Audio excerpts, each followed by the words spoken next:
السلام علیکم جی، کیسے ہیں؟ امید کرتے ہیں کہ ٹھیک ٹھاک ہوں گے، خیریت سے ہوں گے۔ اچھا جی،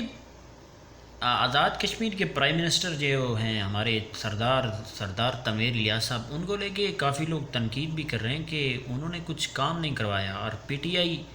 اور بالخصوص ہمارے غربی باغ میں حلقہ ارلے 14 میں، تو ظاہر ہے ایک تو ہمارے لیے جو سب سے بڑی اپسٹ بات ہے وہ یہ ہے کہ ہمارے جو وہاں کے جو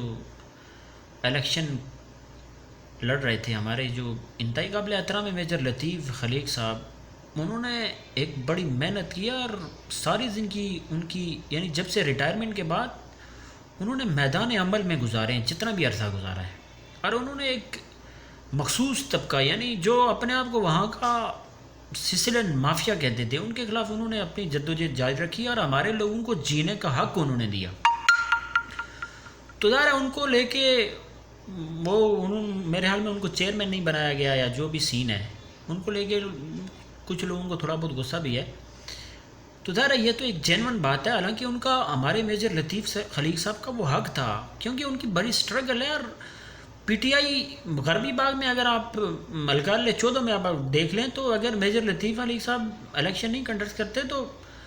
اگلا الیکشن میں مشکل ہو جائے گا پی ٹی آئی کو جتنی ووٹ میجر صاحب نے لی تھی۔ تو بہرحال یہ بات تو اپنی جگہ ہے، ہمارے لوگوں کا غصہ بالکل اپنی جگہ بھی ہے، لیکن سردار تنویر الیاس صاحب کا جو اوور آل جو ان کا کام ہے، دیکھیں انہوں نے جو سب سے بنیادی جو کام کیا آزاد کشمیر کے اندر، 30 سال سے بلدیاتی الیکشن نہیں ہو رہے تھے اور انہوں نے آ کے یہ کر کے دکھایا، یہ بہت بڑی بات ہے اس ماحول میں۔ اور تاکہ جو سسٹم ہے وہ نچلے طبقے تک انہوں نے شفٹ کر دیا، تاکہ لوگوں کو آسانی ہو سکے۔ مطلب آپ ایک کونسلر تک پہنچ سکتے ہیں، آپ اتنی جلدی پرائم منسٹر تک نہیں پہنچ سکتے، اتنی جلدی آپ صدر تک یا چیف سیکرٹری تک نہیں پہنچ سکتے۔ تو جو یہ جو انہوں نے کام نیچے طور پہ نیچے طبقے تک شفٹ کیا ہے، یہ میرے حال میں بہت بڑی اچھی بات ہے۔ تو اوورآل باقی پی ٹی آئی کی آزاد کشمیر کے اندر جو صورتحال ہے، وہ تو اوورآل تنویر الیاس صاحب ایک بزنس ٹائکون بھی ہیں، اور مجھے امید ہے وہ ایک مجے ہوئے انسان ہے۔ انہوں نے پنجاب میں وزیر اعلیٰ عثمان بزدار کے ساتھ بھی کام کیا ہے، اور ان کو مطلب ایڈمنسٹریشن کے بارے میں ان کو کافی بہتر پتہ ہے۔ آئی ٹی کے اندر وہ انشاءاللہ آزاد کشمیر میں کام انہوں نے شروع کر دی ہے۔ تو میرے حال میں ہمیں تنقید کرنے کے بجائے اگر ہمیں ان کو اپریشیٹ کرنا چاہیے، کیونکہ وہ جو سٹیپ لے رہے ہیں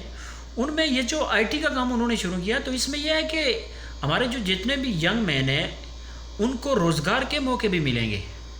تو ہمارے یہاں آزاد کشمیر میں جو سب سے بڑا مسئلہ یہ ہے کہ ہم لوگ پردیس میں دھکے کھاتے ہیں، کوئی سعودیہ میں ہوتا ہے، کوئی دبئی میں ہوتا ہے، کوئی کسی دوسرے، زیادہ تر ہمارے لوگ خلیج ممالک میں۔ اور مطلب یہ کیوں آتے ہیں لوگ؟ اپنے گھر چھوڑ کے وہاں سے کیوں آتے ہیں؟ مطلب کسی کا دل نہیں کرتا کہ اپنے بال بچے کو چھوڑ کے، اپنے والدین کو چھوڑ کے بندہ پردیس میں آ جائے، لیکن ظاہر مجبوری ہے، وہاں کوئی انڈسٹریل ایریا نہیں ہے، وہاں کوئی کاروباری سسٹم نہیں ہے، وہاں کوئی اس طرح کی کوئی فیکٹریز نہیں ہے کوئی جہاں لوگ کام کر سکیں، اس وجہ سے لوگ وہاں سے پردیس میں آ جاتے ہیں۔ تو اوورآل ہمیں، کیونکہ جو ان کا مائنڈ ہے سردار صاحب کا، ظاہر ہے ایک بزنس ٹائکون بھی ہے، اور اس حوالے سے وہ بہتر پلاننگ بھی کر سکتے ہیں، اور بالخصوص نوجوانوں کی روزگار کے لیے۔ تو ہمیں ان کو اپریشیٹ کرنا چاہیے۔ انشاءاللہ آہستہ آہستہ کام، مجھے جہاں تک امید ہے کہ آہستہ آہستہ کام، اگر سردار تنویر الیاس کو پھر اگر ایک دفعہ پھر اگر موقع مل گیا تو انشاءاللہ وہ بہتر کام کریں گے، کیونکہ اس کے علاوہ ہمارے آزاد کشمیر میں کوئی آپشن نہیں ہے۔ دیکھیں مطلب ہمارے علاقے میں سردار صاحب وزیر اعظم رہے، عتیق صاحب، تو کیا کیا انہوں نے؟ مطلب ہم تو بالکل بے بس لوگ ہیں، لاچار لوگ ہیں، ہماری تو کوئی بات سننے والا نہیں ہوتا۔ وہاں ہم تھانے میں چلے جائیں، تھانے میں کوئی نہیں سنتا۔ مطلب کال، اگر آپ جینون ایف آئی آر بھی کروانا چاہ رہے ہو نا، تو آپ کو پھر کال کروانی پڑتی ہے، کال کے بغیر آپ کی ایف آئی آر بھی نہیں ہوتی۔ تو یہ چیزیں آہستہ آہستہ جا کے بدلیں گی، اور یہ جتنے بھی ینگ مین لوگ ہیں، بالخصوص پی ٹی آئی کے لوگ ہیں، مطلب ان کو، سردار صاحب کو یہ چیزیں جو آپ کو مسائل نظر آ رہے ہیں، ٹھیک ہے آپ تنقید بھی کریں، تنقید سے بندے کی اصلاح بھی ہوتی ہے، مثبت تنقید کریں، لیکن جتنے بھی یہ پی ٹی آئی کے ینگ لوگ ہیں، اگر ان کو لگتا ہے کہ کوئی ہمارے حلقے میں کوئی مسائل ہیں، کوئی پرابلم ہے، تو ان کو جا کے مل کے ان کو وہ بتانا چاہیے کہ سر ایسا نہیں چلے گا، کیونکہ عمران خان نے آپ کو وزیر اعظم بنایا ہوا ہے، تو آپ عمران خان کے ویژن کو لے کے آگے چلیں۔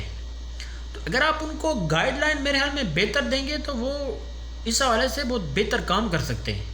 تو میرے خیال میں فضول کی تنقید مجھے نہیں لگتا کہ اچھی لگتی ہے۔ ہمارے حلقے کی جو صورتحال ہے وہ تو آپ کو پتہ ہے، پچھلے جب سے ہم نے وہی سنبھالا ہے، تو ہماری جو بشارت شہید روڈ ہے، اس کا ہم نے بیڑا غرق ہوتے ہوئے دیکھا ہے، اور اس پہ ہمارے میجر لطیف صاحب، ان کی بڑی محنت ہے، ان کا مطلب انہوں نے جتنی اپنے حلقے کے لیے محنت کی ہے، یہ الگ چیز ہے کہ وہاں کام نہیں ہونے دیا جاتا، وہاں لوگ پرابلم کریٹ کر دیتے ہیں۔ جتنا وہاں پہ انہوں نے کام کیا، محنت کی، میرے حال میں کسی نے محنت نہیں کی، لیکن اس کے باوجود وہاں ظاہر سردار عتیق احمد صاحب ہیں، ان پہ یہ الزام بھی لگایا جاتا ہے، اور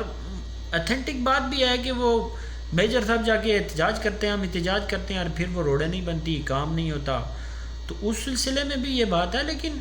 اس کے باوجود میجر لطیف ایک ایسا، یعنی آپ اس کو، ان کی جو ذہانت ہے، آپ ان کی یہی دیکھیں اور ان کی ذہانت دیکھیں، بندہ حیران ہو جاتا ہے۔ کبھی انہوں نے ہار نہیں مانی، حالانکہ بڑے مشکل ٹائم آئے، تھانوں پہ گئے، جیلوں میں بند کیا گیا، اس کے باوجود وہ آدمی ڈٹا رہا۔ تو میرے خیال میں سردار صاحب کو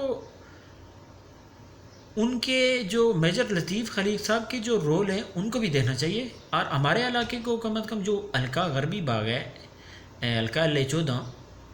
اس کو تھوڑا نظر انداز نہیں کرنا چاہیے۔